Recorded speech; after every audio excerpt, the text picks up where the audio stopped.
Fide.email, you don't need to compromise faith to participate in the modern world. Instead of pushing ads and invasive practices that conflict with Catholic values, we built Fide to reclaim technology for Christendom. When you use Fide.email, you declare your commitment to technology that defends Christian tradition. Join Fide.email today and use technology to advance Christendom. We know that the church in Germany is a mess. It's probably the church outside the United States that I report on the most, more so than things going on in Rome, it seems. The church in Germany is leading the way in the synodal way, as they call it, a more extreme version, a more radical version of the Synod of Synodality.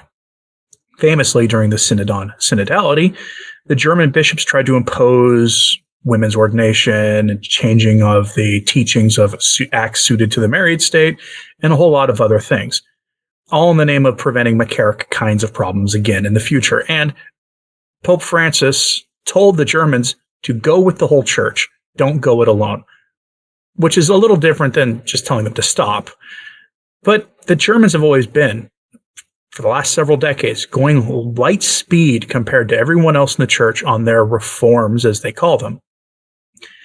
And we've had the suspicion that 90% of the German bishops, or worse, don't accept the Catholic Church's teaching on morality, on the morality of the flesh, which are the in vogue sins of our time and are typically, throughout history, have always been the in vogue sins. But now we kind of have confirmation of this. 90% of the German bishops don't accept the church's teaching on the morality of activities that are suitable to married people and not suitable for unmarried people. And you have to ask yourself, at what point is this crossing the line into formal heresy? Meaning they have formally left the church, even if on paper they haven't. That they are no longer Catholic and have lost their offices. It's a provocative question, I understand that. But one we really need to wrestle with, and the bishops of Germany really need to be examined by Rome. Because, I'll give you an example here. Pope Leo recently replaced most of the bishops of Spain. They were one of the worst conferences of bishops in the entire church, and he replaced them. It was one of his better moves. The German church is worse, far worse than what's going on in Spain, and yet nothing happens. And some cynical people would suggest nothing has happened because the church in Germany gives the second most amount of money in the entire world to the Vatican, the United States being number one. You could forgive a cynical person for thinking such things. Let's go to the story today, which comes to us from Edward Penton on his Substack. Edward Penton is a National Catholic Register reporter, one of the better ones. He's not prone to being a firebrand. He is not prone to saying outlandish, radical things. He gives us this headline on his Substack. Expert, 90% of Germany's bishops subscribe to views on morality of the flesh that depart from church teaching. If this relapse into paganism is to end, says Catholic sociologist Gabriele Kuby, the faithful must turn to Christ, be courageous, and make sacrifices. The person they're citing here is actually one of the very few good sociologists out there. Most sociologists are fully on board with the atheistic religion of the world. And it's a worldview, honestly, that most of them hold that says that the Catholic Church is wrong about a whole host of things and are promoters of all the black legends about the Catholic Church.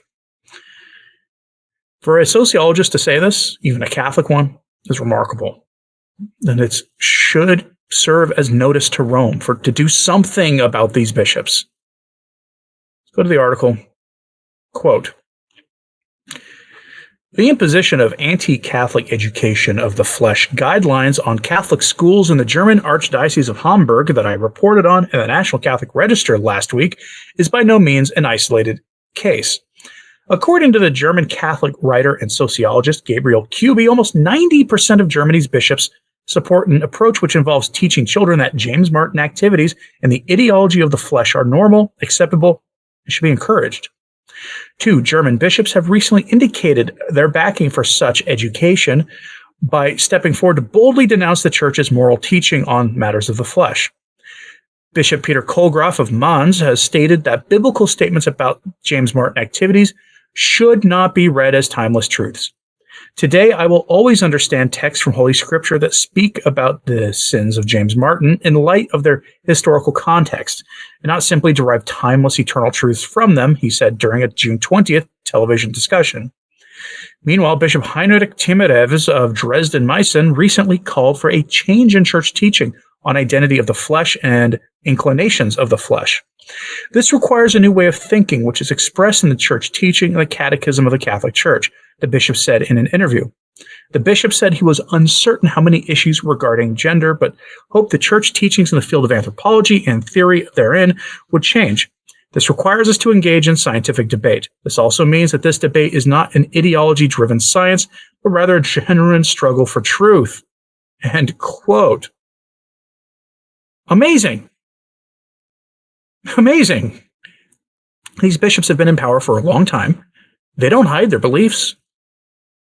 And remember, Rome was, until very recently, much more focused on crushing traditional religious orders and canceling good bishops who speak out in defense of Catholic morality and Catholic teaching than dealing with the elephant in the room, which is a heretical bishops' conference in Germany. 90% of them deny the church's teaching on these things. Possibly the most important teaching of the church that most people will deal with on a day-to-day basis, that the world needs the church to bear witness to. Because all of the great evil sins of the world today, mostly great evil things that are accepted as normal or maybe hotly debated by politicians, but generally accepted, run up against the sins of the flesh. And these bishops want us to surrender on that to the world. And they invoke science for this. It's amazing. There is no such thing as a hard law in science, except for a very few things.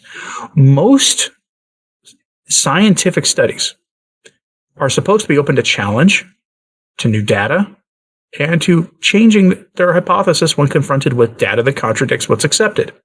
That's not really been the case for a long time, because it has become the religion of the secular world. And as such, they're gatekeepers of the high priests of scientism, as Bishop Robert Barron rightly calls it. To put the church at the behest of science by making the church's moral teachings rest on what they call scientific truth, it's not only laughably absurd, it's dangerous. Souls are on the line. And you have to ask yourself, do these men believe? Do they believe the rest of the church's teachings? They put things into sort of a chronological relativism. Oh, I will accept these teachings as a relic of the period of history they were in, as if the truth about morality changes based on history. It's amazing to see this.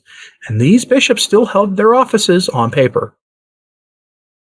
You ever wonder why the church in Germany is a wreck?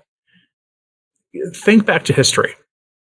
Vatican II, a lot of the periti, these are the expert class, who were helping the bishops. They were the ones who kind of guided Vatican II off the rails. And the most prolific ones were Germans.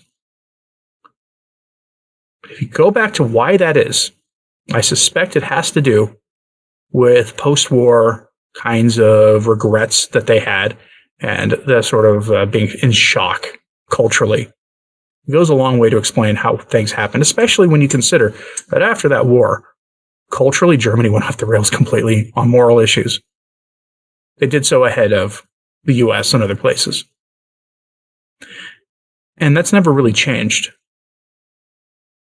The Germans, the church in Germany, has had a few brighter spots, relatively speaking, emerge from that mess.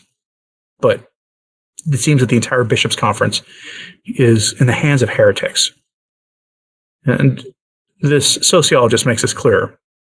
Quote, Kuby made it clear the extent to which the German bishops have drifted from the church teaching and apostolic tradition in her 2023 book, Fear Not, Little Flock, When the Shepherds Dance with the Wolves. This became especially apparent during Germany's 2019 to 2023 synodal way. The final chapter of the book serves to underline the stark reality of the situation and acts as a rallying cry for all the faithful to be courageous, make sacrifices, and resist what she calls a demoralization of matters of the flesh and a relapse into paganism. End quote. Edward Penton gives a pretty sizable portion of that chapter at the end of his Substack article. And I'll have a link to his Substack piece in the show notes at returntotradition.org for your viewing pleasure. YouTube has things about posting links to places with advertisements on them, so I just, as a general rule, post them to returntotradition.org. But you begin to see what happens here. And you have to ask yourself, priests and bishops who are that obsessed with matters of the flesh, are they keeping their vows? I know that's a provocative question, but it's one worth asking. Are they keeping their vows? Let me know what you think of this in the comments, please. Like and subscribe if you haven't.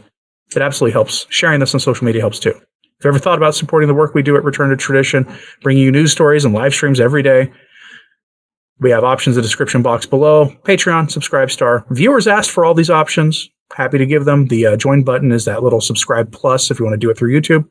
These help keep the daily messages coming and are greatly appreciated. As always, pray for the church. I'm Anthony Stine. Ave Maria.